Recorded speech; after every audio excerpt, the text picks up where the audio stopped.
We're here today with Dave Zimmerman in Charlotte, North Carolina. Introduce yourself. So my name's Dave Zimmerman, 33 years old. Grew up in Winston-Salem, about an hour north of here, down in Charlotte now, and been trucking, I guess, about 3.5 years since June 2018. Okay. What did you want to be when you were growing up? Uh, I guess I went to school, college, and got a finance degree. Being in Charlotte, I thought I'd be working in a bank somewhere. Banking's pretty big. I graduated in 2010 and wasn't a very good time to be coming out trying to get in the banking field. After 08, Yep, 09 crash? you got it. So I was looking for a job. The school had a career fair, and a 3PL company was one of the vendors, I guess, at the career fair. Started talking to them, got an interview, and then that led to a job out of college. So So 3PL is... third-party logistics, so still like dealing with transportation. I was hired as a truckload planner, so handled like day-to-day operations and booking freight for customers of ours. Okay. Kind of a brokerage? Yeah, it was similar to a brokerage. However, it wasn't like a commission-based job, so like I wasn't trying to like make margin, I guess, if that makes sense. I just needed to find a truck. So I would deal with like customers and carriers, or I'm sorry, deal with brokers and carriers, and just try to get freight covered. So it's Basically. 2010. How long did you stay at that job? So I was there until the first time, probably 2013. Then I went to another company, Family Dollar Corporate, and did the import side of the business. So started there probably 2013 through about 2015, I would say 2016. Yep. My old company, so Family Dollar, got bought out. My old company reached out to me where I was. They offered me a pretty good deal to come back, so went back with them and then started doing this in 2018. What kind of salary average were you on? At those jobs, so my peak was probably like 70 or 80 or so. Okay. So pretty heavy in the transportation, or you had an overall knowledge of transportation, somewhat, say, your industry. So why did you want to go trucking? Um, so I guess that's sort of a loaded question. Where did the idea start from? Did somebody say, "Hey, you can make $1 billion doing this trucking thing," or Nah, so I guess it was my job. So again, like it allowed me to understand the business side of trucking. okay? I wanted to be, I guess, like an entrepreneur, and it's what I knew. Um, so again, I guess growing up or like in college, I'd never really put two and two together to be like, hey, let's start a trucking business, right? But like I went and got a job and learned the business of trucking. I was like, man, you can probably make some pretty good money being a carrier if you know what you're doing. So again, I knew the business side of things, thought it'd be interesting, thought it'd be cool, and again, learned the various markets, seasonality of things, and just sort of put two and two together. And now So was your dad or grinding an gears. uncle a truck driver? So my dad is an engineer. He used to work for Peterbilt. I guess like corporate as an engineer way back when. But he's definitely mechanically savvy.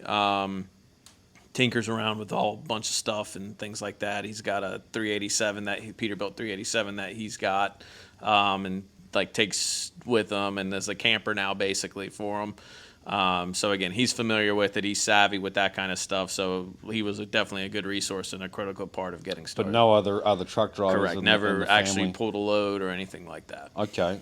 What was your financial position going in? You're married, and you've got a house and a mortgage. What was your debt to income ratio? Did you have a lot of debt going in? So prior to starting, the only debt we had was the house, thankfully. Okay. That was a big factor in doing this, was just, again, limiting overhead. I think things can quickly get out of hand if your personal situation or the business situation is just inundated with debt. If you got a lot of debt, it's going to definitely make things a lot harder to do this, in my opinion. Okay. So that was critical for me to just try to get everything squared away, paid down, paid for. So yeah, thankfully the personal side of things, the only debt we had was the house. And your wife works and has benefits through. Correct. So yeah, Okay. health insurance that was going to be covered. Even when I was still in the corporate world, I was still on her insurance just because it was a better deal. Okay. So yeah, benefits were covered. Yeah. So, what research did you do before you decided to Do this. do this? So I probably found the truckers report forms, I'd say probably like 2011. And why I went there to begin with, I don't really know. Maybe because that's when I was starting to like be getting interested on the carrier side of things and just try to understand that dynamic a bit better. So you were creeping around that Oh, yeah. the truckers report for quite some time, just 100%. reading and soaking in information. That's it.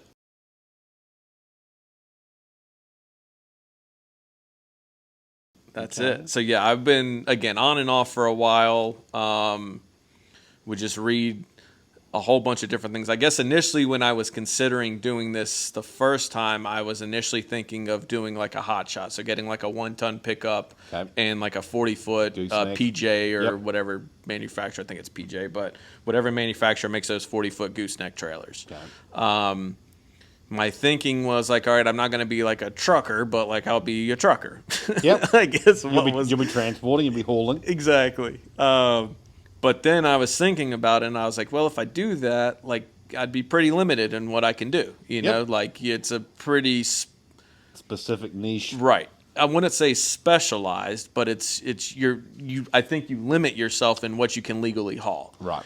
So I was like, the more I thought about it, I was like, I don't know that I really like that much. So there's a small diving board, and you think we need to go for the taller diving board. Correct. So like I was pretty serious about that. So there was another form. I think I forget what it was, but I think the guy who ran that form was on TTR, and I came across some other form, but he had like a packet of like how to get going and Hot shotting.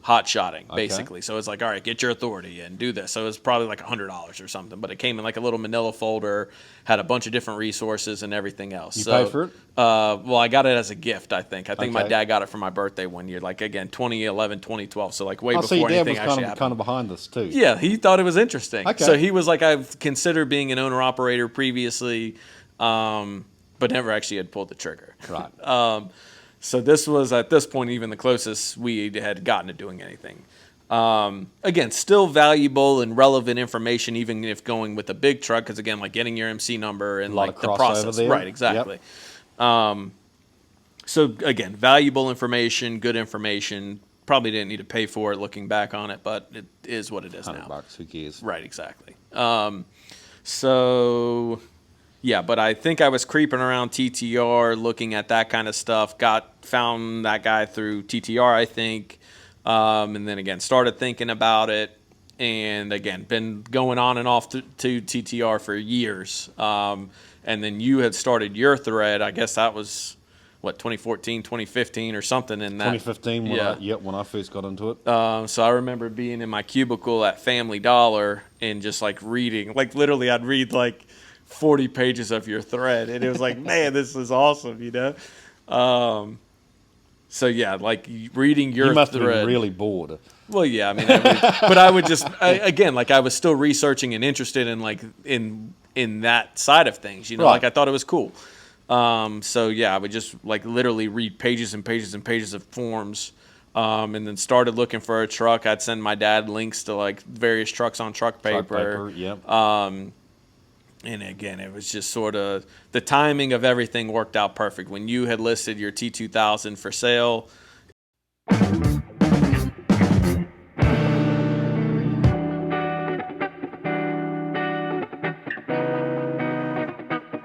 it was like, if I'm ever going to do this, then like this is the time to do it, So Okay. like it was like, yeah. Because you got in touch with me, fairly shortly after I said that I was putting that Well, truck up for sale. I think you had a bunch of interest, but a lot of people were pulling your chain. Yep, And a lot wasting your of lot of time. tire kickers. So it just worked out. Again, I hate it for you that you had to go through that, but No, it's selfishly, normal. it worked out for the great. best, yeah. Yeah, it worked out great. So what came first? The authority, the truck, the trailer? Did you have an idea? You must have thought about going in. I'm going to do van, reefer, flatbed. So which came first? Did you start your authority or start looking for insurance? So I, the authority I think came last for the most part. I got the truck first, and prior to getting the truck, I had called and like had an idea what I could expect insurance wise. Yep. Found the truck, everything checked out. I got the truck, and I had the truck for probably. That's right. You had it for. I had it for a months. while before like I actually went trucking. Like when I bought the truck from you originally, I was still working. So you bought the truck cash. Correct. Okay. How much did you pay for that jalopy? What was it? 14,500. Something like that. Yeah. Yep.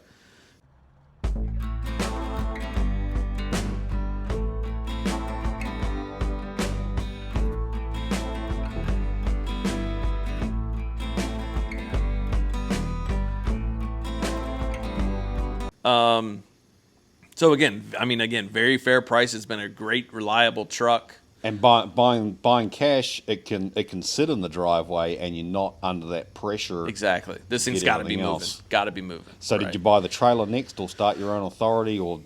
So, man, that's a good question. I think, yeah, the trailer was the last step. So by that point in time, again, me and my dad were just working weekends on the truck. You were Just still like at your getting job? in shape. Correct. Okay. So again, it was probably like 6 months or so of having the truck, and I had parked it actually at my brother and sister-in-law's house in Tennessee. So thank you, Emily and Paul. Yeah, so it had been there for probably a couple of months while I was trying to arrange things over here. Found a place up by my dad's house to park the truck. And we would just go there on weekends and time off and just tinker around with it and see what's what and just sort of figure out, I guess, what we had, if you will. Yep.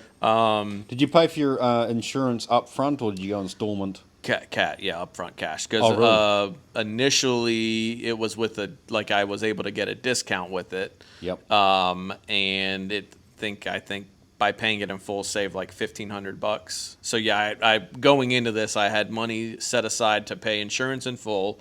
I had like a $6,000 or $6,500 fuel fund, and I also had, I think, like an $11,000 roughly maintenance fund. So you went in with about, I'd say, 30 grand. Correct, cash. And then I had That was from savings. yes, Okay. and then I had about a $30,000 to $35,000 credit card that I had applied for and got.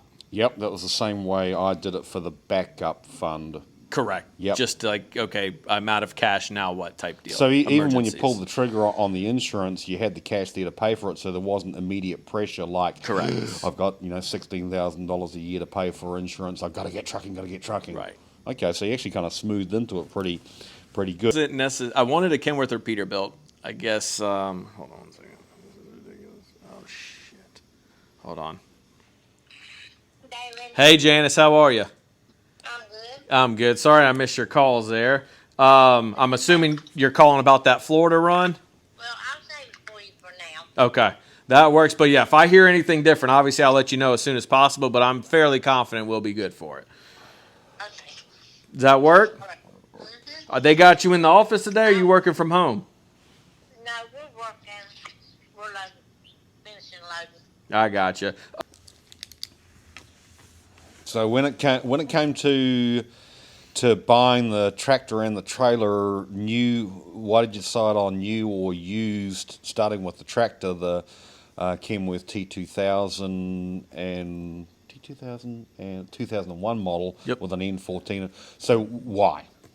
Well, I guess at the time I wasn't really convinced that the new trucks and emissions trucks were a good option. I wasn't convinced in their reliability. I wanted something pre-emissions, ideally. I guess I favored Cummins. I don't really know why, but I liked Cummins. I guess red. And Did you research a lot of that through the forum again? yeah, so I knew the N14 was a desirable engine. Okay. So that and like the 3406 or something like Series that. 60 Detroit. Exactly. Okay, pre-emissions reliable. Yes. So was leaning towards one of those three models. I Yep. guess Cummins. I heard Cat was expensive to like fix and rebuild and everything like that. Cummins seemed like a good middle ground between like power and cost of stuff and reliability and all that kind of stuff. So I don't know. I guess favored N14. So again, your truck just seemed to have a good. The T2000 had a good package of things with the N14, 13 speed. The 355 rears and all that kind of stuff. So again, like for general hauling, So you researched the specs as well, like you. Oh, yeah. Okay. so again, I thought 13 speed would be good. Again, just a general. I didn't really know at the time, I guess, what exactly would be happening. Like fruition, we had an idea, but again, like a business plan, you might have a plan, but it might get completely shot down. Yeah, So again, like man makes plan, God laughs. Exactly. So it allowed for more flexibility, I think, having the specs and everything with where I am geographically to do it. So Just again, a I think it made sense. General good used fleet truck. Right. Yep. Well maintained. What about the trailer? Trailer? I opted for new. Why? Just because I figured if something were to go wrong, I thought it would be the truck, I guess, because it was older. So the trailer buying new, you would think there should be issue free. We had some issues with it out straight from the factory. Yeah, the door's not closing Exactly. properly. Pretty Yep. important for a van trailer. Yeah. Yep. But yeah, outside of those hiccups, it's really been problem free. That was my thought going in, exactly the same as you, was I don't really know what I'm getting myself into. I'm buying a used truck. The last thing I want to have to deal with is, and it's kind of silly looking back because there's not a lot that goes wrong with trailers, but I just, we financed the trailer as well. Did you finance the van? Yeah, so finance. Yes, I did finance the van. I was thinking about how that played About out. But yeah. 30,000? So it was about 30,000, a little bit. I think it's like 32,000. We got aluminum outers, so made it look cool. Yep. So yeah, I think it ended What up being year like 32,000. and brand? That trailer would have been a 2019, I think, At that utility. stage? Utility. Okay. You still got that one, haven't you? Yeah, still got that one. Yep. Okay. So you already had your CDL, didn't you? Funny you should ask. What? It's funny you should ask. You mean you decided to go trailer trucking and you didn't even have a CDL? Correct. So yeah. Okay, when wait a minute. This is as you well know from TTR, this is like bound for failure. Forbidden sin. You stupid SOB. Yeah. What the hell are you thinking? Huh? Yeah. Talk to me about this a little bit. Yeah. All right. So when I was in the process of buying your truck, I think it came up that I was in the process of getting my CDL. So I had learned some things. Again, I guess my dad's got a 387. It's an automatic. So like I really didn't have Shifting. Right. Yep. So obviously a critical part to getting your CDL is being able to shift. Yep.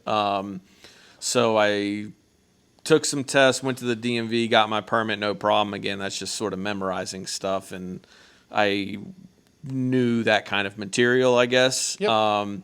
Watched some things and helped me fine-tune my skills at the moment. But a YouTube video watching. Couple YouTube videos. Yeah. So learned, again, the pre-trip, checking things off, what you're looking at, all that kind of stuff. Again, I knew the various components, matter of just like checking the pre-trip boxes, if you will, and meeting what they wanted to hear you say, basically. So the paper test isn't a big issue, and then it's just getting the pre-trip and skills down. Now the skills is the difficult part. Correct. So how did you rent a truck and trailer for? So I found a third-party testing company. There's a company that does that here. So I think it was like $500 or something like that. Yep. They'll give you some tries essentially at using their equipment for backing. You'll pre-trip it, obviously, backing, and then like a road test. Okay. So I figured if things were going to go south, it was going to be the backing because I had never backed something like a semi before. So again, I didn't really know what I was getting into, but again, took the test with them the first time, did fine with the pre-trip. Surprisingly enough, did good with the backing. The only thing I did so we had the straight line back.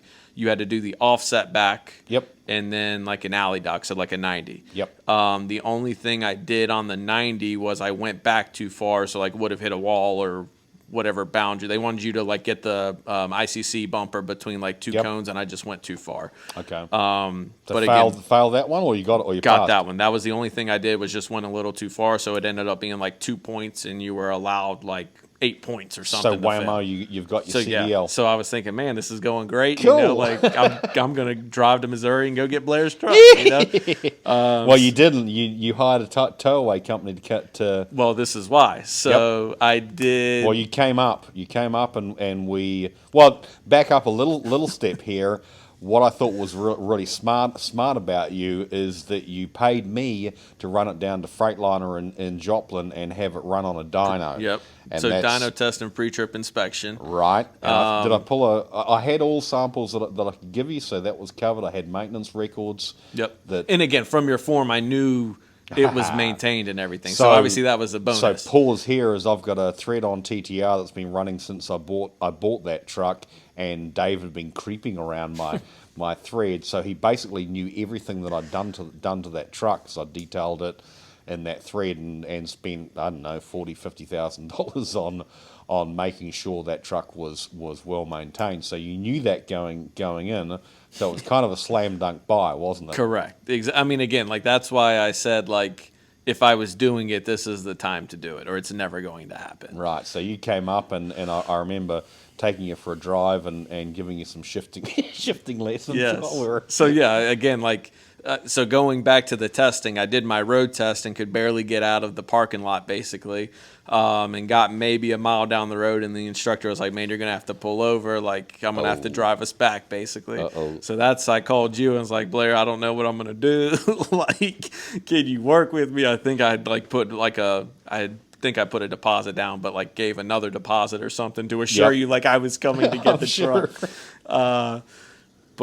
Yeah, so I came up to you or something, and I think maybe we did the transaction then still before I had my CDL. You helped me shift and get better at shifting. Stayed at the house the night. I think you flew in and flew back. Yep. Had some barbecue, sat down on the porch. Oh yeah, good times. Discussed your craziness. Yeah, good times. And then you had a towaway company come get it. Yep. Because again, I think I was still waiting to get a like rescheduled in to do that or whatever, and it just made more sense. At this stage, were you any questioning yourself, like, what the hell am I doing? This is I guess a little bit. What was the I mean, I don't factor? want this to sound negative, I guess, but I was just under the impression, for doing what I'm doing, the driving at the end of the day will become the easiest aspect of it. Correct. So again, like I felt like I knew the more difficult side of it. It was just like I just need to drive. Like I need to get experience driving it. Right. Like I was confident in like being able to learn it and getting comfortable with it. Yep. I just didn't have experience with it, you know. Right. So yeah, I guess at that point I never really questioned it. I was very frustrated at the time. Don't get me wrong. Yeah. But it worked out. Yeah, it in did. the long run. It did. So, what condition was the truck in? How much did you pay for it, and how reliable was it after researching it as you did through This is T2000. the T2000? So good, very good. So the price $14,500. Yep. What was the other questions? How reliable has it been? Good. The only issue, The only issue I had while on the road was a water pump go out, but Yep. again, that's gonna happen. But I was near a shop, was able to limp it to a shop, and it took a night basically. And So like I you've done injectors in that? put injectors in, but again, like was able to drive it there. So never has that truck left me stranded, I guess is what I'm trying to convey. Never on a hook. Yeah, never on a hook. The biggest issues I've had was a water pump and a set of injectors. Right. Pretty darn good. So you must have thought about this before you started, but where are you going to find the revenue from? Load boards?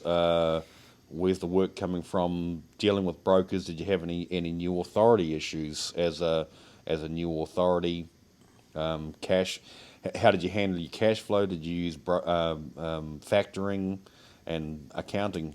How did you handle that? So as far as the revenue, I had some contacts, like business owners and stuff. For direct freight?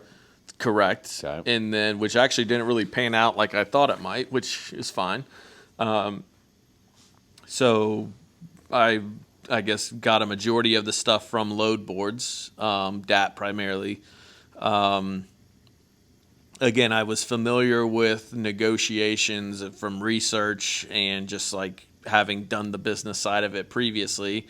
So I felt like I understood like the questions you need to ask, what you need to look out for, freight that can be problematic in the sense of just taking forever to get loaded or unloaded or what have you.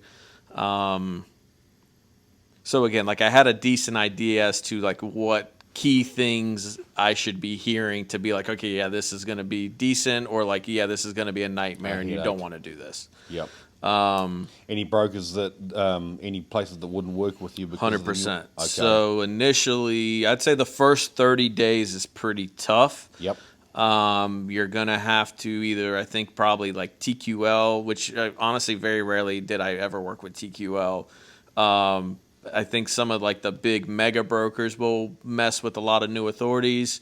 I guess my saving grace was it was in a time where I think it was still like the E-log was being implemented. So like, so there was a bit of a capacity crunch, and there was correct. plenty of freight available. Exactly. So it was more like I was the last resort for brokers, and they Right. were in a spot. So it was either me or they're not going to cover it. So I think that also played in my favor because like they would waive that exception to get it covered. Right. You and know? that kind of helped you get through that 30, 60, 90-day Exactly. period before you're established. Correct. But yeah, to your point, 30 days was definitely the worst. 90 was the next big milestone, and then by 6 months, I'd say 80% of people will start working with you by that point. You. So cash flow in that time, because like I said, your wife worked, so there was an income. You'd already figured out that you could, at a minimum, that your wife could cover the bills and pay the mortgage, because there'd be a lapse in time for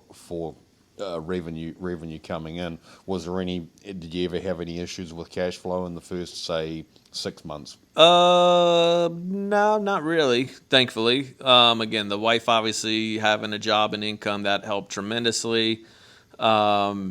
Reliable equipment that didn't break down correct. in the first 6 months. 100%. Yeah, A brand new trailer that, aside from the door not closing issue, they had no issues with that either. So it was just basically fuel and oil and correct. And bare minimum.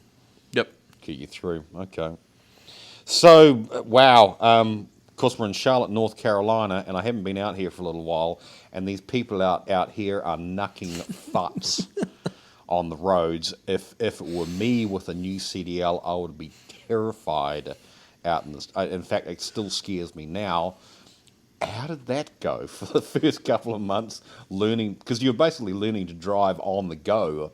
Yeah, 100%. Yeah. So I ended up I got my CDL before I actually hit the road. I had the truck and everything was like lining up. I did end up going to CDL school, and more so for the driving experience and pulling a trailer and everything.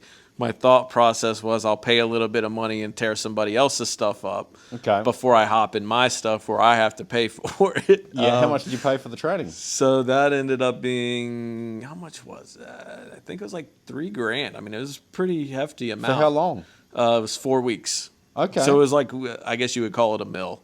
Yeah, so like the first week was That's pretty prudent, actually, not to just get what you needed to do and just jump in it and go, Yeah. as to actually see it's pay $3,000 for some training. Yeah. So did you feel like you walked away with more skills than you walked in with? So okay, so the first week was book work, which again, like it was You'd already done that. It was stuff to prepare you to get your permit. So Yep. the expectation was like you are brand new. We're going to help you get your permit. We're going to help you get your CDL. So the first week, by this point I had a CDL. Right.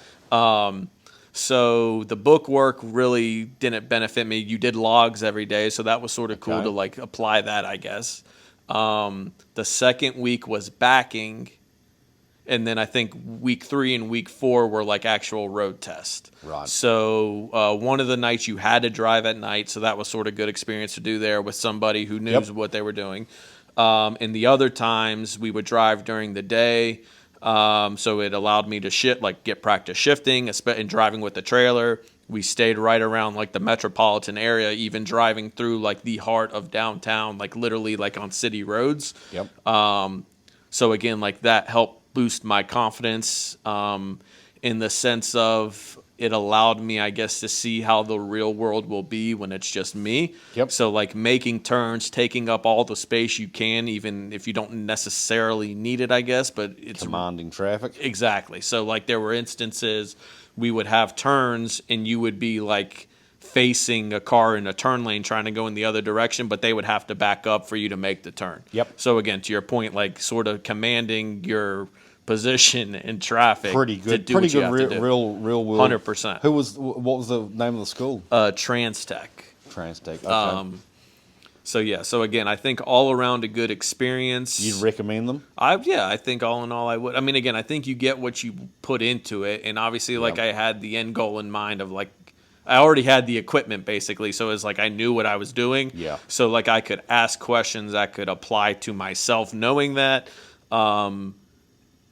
And I think they also sort of knew what I was doing because the conversation had come up previously. So I think they put me in more testy situations. A faster lane, yeah. Right. Advanced lane to Correct. skip over the paperwork and the preliminaries. Yeah. Okay. So it worked out. All in all, I think it was good though. So when you actually got it out on the road by yourself with your first load, terror or I think all in all it went good. Okay. So it was a heavy load of water. I can still remember it. So it went from Mooresville, North Carolina, down to Columbia, South Carolina. So it's like 100 miles or something like that. Yep. But load of water. It was a last minute load. And I had issues with the doors Yep. on the trailer. Not So that was closing. always exciting. First load, I couldn't get the trailer door Doors shut. Yeah. with a brand new trailer. Exactly.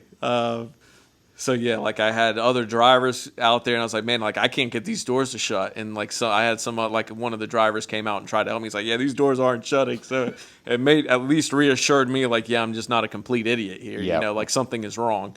But that was very annoying. So yeah, outside of that, had issues. Definitely interesting for the first load to be pretty heavy after just driving around empty previously. Empty. Yep, or bobtail. Yep.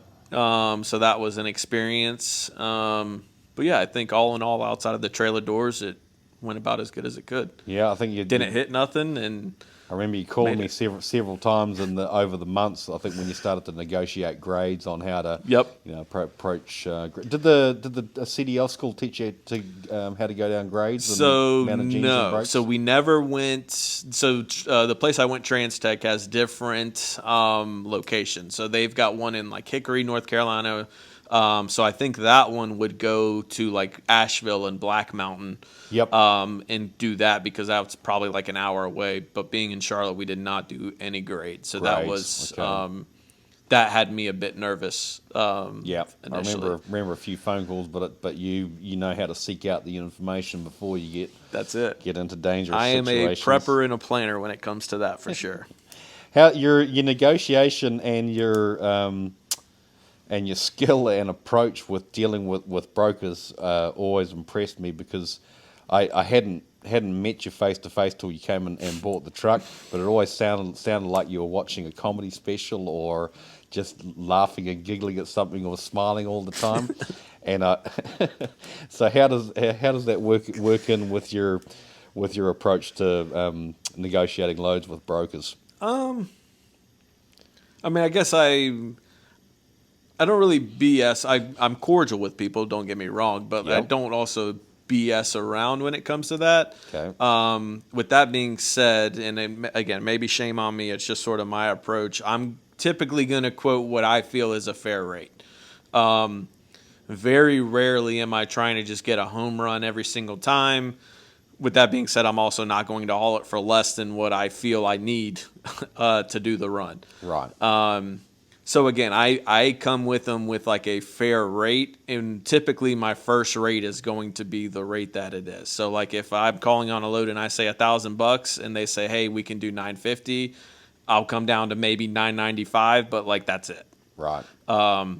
So again, like I'm firm, but also at the same time, like if I'm cordial with people, right? And So like I'm not respectful. like, oh, your rate's ridiculous, I'm not touching this. So Don't I'll need just to say get adversarial with them. exactly. So I'll just say, hey, this is where we're at. If anything changes on your end, feel free to give us a call. If we're still available, we'll be happy to help. We've got capacity. We can serve your needs if anything changes, and yeah, please give us a call. Exactly. Yeah, I think that's kind of important with your approach to, and it goes to mechanics and shippers, receivers. You get less flies with honey, or whatever the saying is.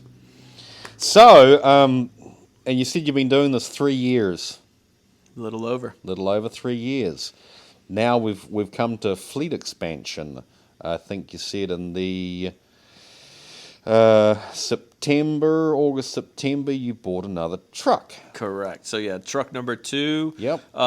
Actually, truck number 2 was bought in November of, I guess it would have been 2020. What do we got for a motor here, Dave? We got a N14, Same as the T2000, same right? as the T2000. Stick with what you know. Yep, that's it.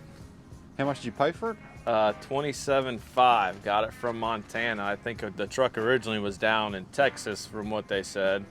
It was just some like equipment dealer company or something located in Timbuktu, Montana. But yeah, picked it up for 27.5. Had it now for probably about a year and a half.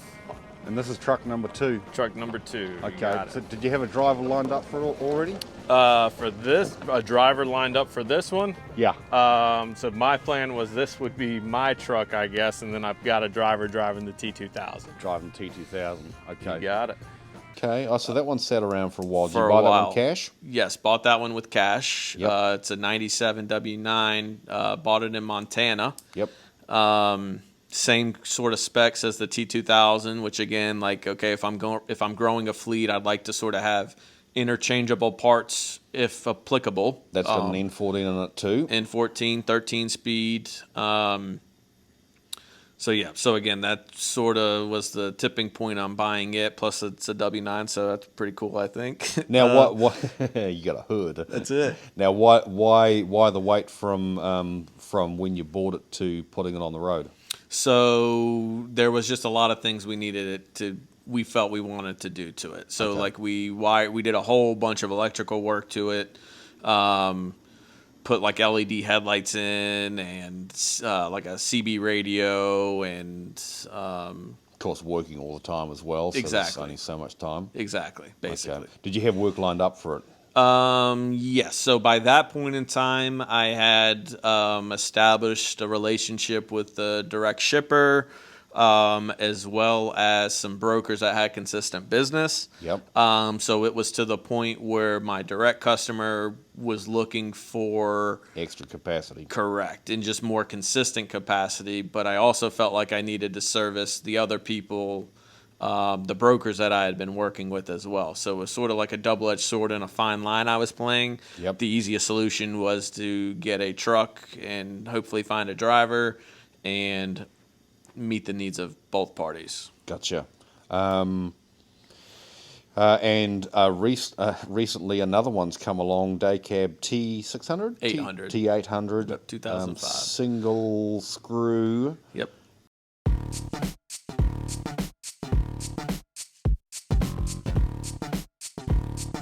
And you've got drivers in both those two, and I believe they're related somehow. Correct. Yeah. So I've got them lined up with the direct business that my customer has. It's lighter freight, so that's why the single screw or single axle was advantageous. And that's multi-stop, isn't it? Multi-stop freight, Okay. and more regional. And that's a niche. And when you're talking 50, 20, 25 stops, this is something that most drivers, especially OTR drivers, run the hell away from. Right. So if you can serve that capacity, because you need I guess. So yeah, not younger only is it driver. multi-stop, but it's Yep. also driver unload, basically. Definitely driver assist, driver unload. Right. So again, it's and, definitely and city driving. and city driving. Yeah. Yeah. So again, the places we go to are not the most truck friendliest of places. Trucks can get in there with a skilled driver. The single axle made sense. Again, the product is typically lighter. Yep. And the wheelbase is significantly shorter Makes it a lot easier. than the W9 for sure, but even the T2000. So it just made sense that it sort of worked out that way. Right. So you spec both of those. Well, yeah. You spec the day cab certainly for the direct customer with the multiple stops in it, Correct. which I think's smart. Some numbers if you care to share. Sure. Pop out the laptop. Yeah. So I guess I'll preface this by saying, as far as my numbers go, I don't run a lot of miles. So I started running out regionally. So again, it'd be from like North Carolina, Charlotte area down to Atlanta, maybe over to Charleston, maybe somewhere else, and then back home. So never have I run like true OTR. In 1 year, how many nights would you sleep in the truck? Initially, I was probably sleeping in the truck 3 nights a week. Okay. So again, not like never, but not months on end either. Yep. I'd be home every weekend. And then I would say in 2018 I ran like that when I first started. Because Yep. again, at that point in time, it was like I needed revenue to start coming in, Right. like good, decent revenue to start flowing in. So that's why I ran that way. I guess the winter of 2019, when first quarter the market's obviously a little bit looser and not paying as good and everything else, at least for the van freight, it made sense to me to start running more locally because I could piecemeal some multiple loads together in a day, assuming everything went as planned, and I could probably generate as much, maybe even a little bit more, depending on the day, compared to running regionally or even further out. Okay.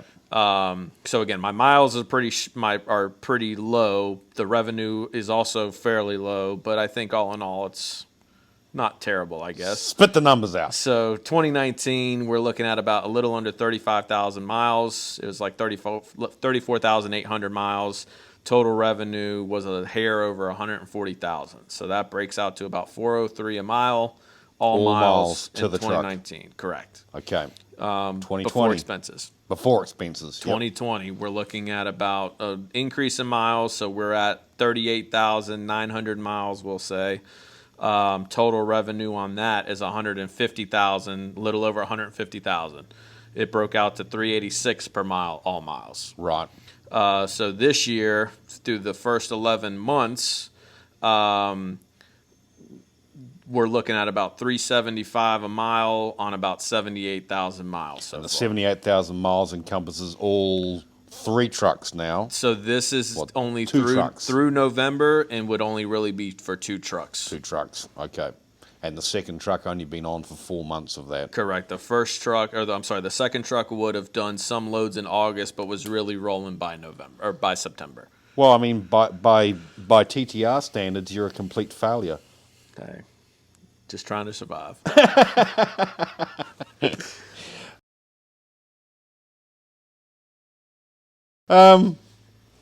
Would you do it all again? Yeah. I think my background allowed me to do this. I could definitely see this being a challenge. If I was just somebody who didn't really know about trucking and was just hearing, oh, you're going to make money hand over fist, it would be a challenge. Yep. I think having prior knowledge, especially on the business side of things, can be extremely beneficial. Yep. So would I do it all again based on my current background? I would say yes. Okay. Are you happy with the outcome? If you can even think back to like 2015 when you're in an office cubicle and working I on think 70. my happiness is more. Okay. And this is not all peaches and cream by any means. It is stressful, absolutely, but it's a different kind of stress, I guess. Yep. Again, like driving, everything is just sort of in the moment. So like if you don't like, if somebody's being ridiculous at a shipper or receiver, you're really going to interact with them for maybe an hour, and then like you'll probably never see them again. Exactly. Yep. So again, like as opposed to an office environment, okay, you go into a meeting and now there's repercussions, and now you have to do a million extra reports that are due every month. Happiness factor's better. Are you pleased with the revenue? Yeah, I think again, my goal initially was just I wanted to expand, but only when it made sense, but have capital available to do that when the time was right. Right. And again, thankfully, things have worked out to where it's allowed me to do so. So yeah, I think all in all, it's going in the right direction. Good deal. Best advice. What's your best advice for startups? Somebody. I mean, I bought a truck and leased on to a company. You bought a truck with zero experience and started your own authority. Just for anybody wanting to buy a truck and go whatever direction, what would be your top 3 pieces of advice, or just top advice? I would say research for sure. One. Okay. Just truly understand what you're getting into. YouTube can be 100% a valuable resource. Shout outs to the Truckers Report too. Oh, absolutely. Forums, YouTube. Yes, I mean, again, especially Truckers Report. There's a handful of guys I still talk to, yourself being one. Yep. And I mean, again, just valuable, priceless information. I mean, again, endless amounts of information that are there for reading. So yeah, between YouTube and Truckers Report, you can pretty much find anything you would really need. And then a little bit of networking from there too. Correct. Outside of that, I would say just making sure you have capital to get going. I opted not to do Factoring. Thank you. Factoring, that's the word I was looking for. And again, like that, I was just in a position, if I was doing the work, I wanted all the pie. Yep. I didn't want my pie shared. There's a lot of companies that are attached like leeches to the industry that just nickel and dime and scratch away at the outside of the profit. That Correct. I always try to avoid. Factoring is one of them. Correct. So again, I don't know that everybody is able to do that, but if you are, I think that can help. I mean, again, it's 3%. So if you're doing big numbers, that adds up, obviously. Well, saving up $30,000 didn't take like 5 minutes to do. So you had some dedication behind it. Correct. But again, like I already had an end goal in mind, and I had a way. I'm very financially conservative when it comes to that. So I am like preparing for the worst, I guess, when it comes to finances. Yeah, I remember that from the start. You would be worst case scenario on pretty much everything. Correct. 75 cents a mile for fuel. Yeah. It's like it's not going to cost you that much, but we'll just put those figures in there because it'll work out for you. Correct. So yeah, I'm very conservative when it comes to that. So yeah, but again, I think just being properly capitalized is crucial. Yep. And just sort of having an understanding and doing your due diligence on the equipment you're looking at. I think that can pay off before you dividends. buy it. Yeah, 100%. Yeah. Because again, something might look good on the surface, but you put it on a dyno or you pull a load with it, and you're on the side of the road because a turbo goes out or it's not making power. Or the one that people skip is it's cheap to do a rig dig report and just at least find it's not a wrecked or salvaged title. Right. Run an oil sample, and if they're resistant about running an oil sample, that's red flags. Take it to a mechanic and pay them $100 to give a. I think all in all, it was probably like $1,000 or something for a dyno test, a pre-purchase inspection, and just like oil samples and stuff cheap, like that. That's cheap insurance on buying the wrong truck and winding up spending $20,000 on a rebuild. Right. Yeah. Yeah. So yeah, it's worked. But again, I always tell people what we do is not rocket science. To be successful in this, I think you really just have to communicate. Communication is key. Yes. And doing what you say you're going to do. Yeah, 100%. following through. And if you do that, I think you can set yourself apart. Yeah, like David Count says, it's not hard to be a rock star, Yeah. because it's easy True. to. It's not It's too hard true. to rise to the cream of the crop. Shout out some plugs, and then it says here that we hug and kiss. Apparently, I'm not sure what that's all about. There you go. Anybody you want to say thanks to for the whole process? Yeah, thanks to you, obviously, first and foremost. You're welcome. Without you, I would probably still be in a cubicle. So thank you for selling the T2000 and buying old Pete. Yep. Yeah, I mean, you, Roland Cole, he's been a good resource for me. Red Foreman's helped me from TTR. Yep. Bruffett, your buddy Bruffett, Chris I Bruffett, got linked yes. up with him. Hey, Chris. Yeah.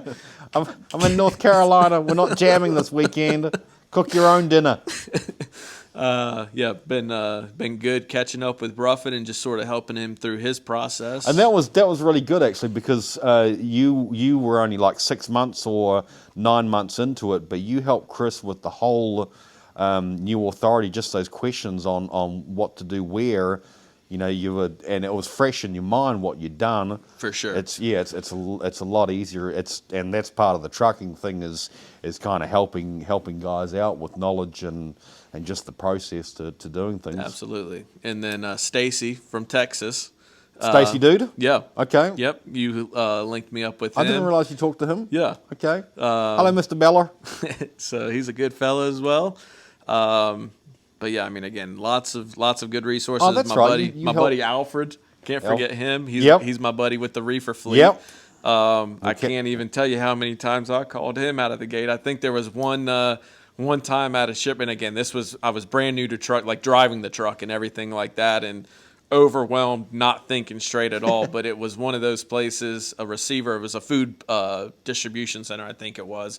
But they're like, you got to drop the trailer and unhook and go to like a special area. So I dropped the trailer, tried to pull the fifth wheel, and I can't. There's too much tension on it, so I couldn't pull the release handle. And I called him. I was like, "Dude, I can't release the trailer. I can't unhook." And he just started laughing. He's like, "Just back into it. It'll be all right." So again, yeah, like he has helped me off of a cliff numerous times. So much appreciated, man. Yeah, I'm sure I'm forgetting people. My dad, for sure, he's helped me out Absolutely. mechanically. Sarah, my wife. I mean, again, the support. There's been times I've probably And she's wanted to kill me. Pause there. That's so going into it. Did you have the discussion with her and she was 100% on board with it? So she wasn't 100% on board initially because she knows how I can get. In the sense of like if the getting is good and hay is being made or whatever the saying goes. Yeah. She was just under the impression I would never be home and she would never see me. I remember that. Yep. So it was more outside of that, she was on board with it. Okay. So yeah, I reassured her like, yeah, my goal is not to like just be away from you doing this. And again, like I think I've been able to hold true to that promise for the most part. I'm not saying I'm home 100% of the year every night, but I am home a majority of the time for sure. Yeah, by a long shot. Because that's one thing that'll sink an operation if is the significant other isn't on board with it or is spending all the money, or you have to be a team, husband and wife or husband and girlfriend, whatever the case is for it to work. For sure. Yeah. For sure. But yeah, I mean, again, that endless amounts of support. And yeah, I mean, again, yourself, Roland Cole, Red Foreman, a lot of people from TTR just providing insight. And I had a little thread going, but not near the extent of yours was, unfortunately. But again, like I am open to hearing feedback. Like I don't think what I'm doing is like the only path to success here. I think that's an interesting thing with trucking is that there's a million ways to make a living in trucking. Yep. You've got people that are flatbedding. You got people moving cadavers around. Yep. You got dry van, cars. I mean, again, like the options are endless here, you know? So it's very interesting and intriguing to me. And on top of that, you got people that run OTR and cross country. You got people running local, regional. There's a million ways to do this. And again, like I don't think my way is the only path to success. So again, if there's feedback, like I'm all about it. And there was a couple like questions that were presented to me And it's not like I've not thought about it, but I feel like I try to convey like, okay, well, this was my thought process in choosing the way that I did things. Again, not saying it's correct, but like this was my logic for getting to where I was at the time. Yep. So I don't know. It's interesting. Yep. All right. Well, thank you very much for taking the time to It's an honor, man. to do it. I think there's a lot to be learned here for people that have the time to sit through probably an hour of boring video, but if they choose to do so, It's so good. very much. It's good. Appreciate Cool. it, man. Thank you. Thank you. We're not going to hug and kiss.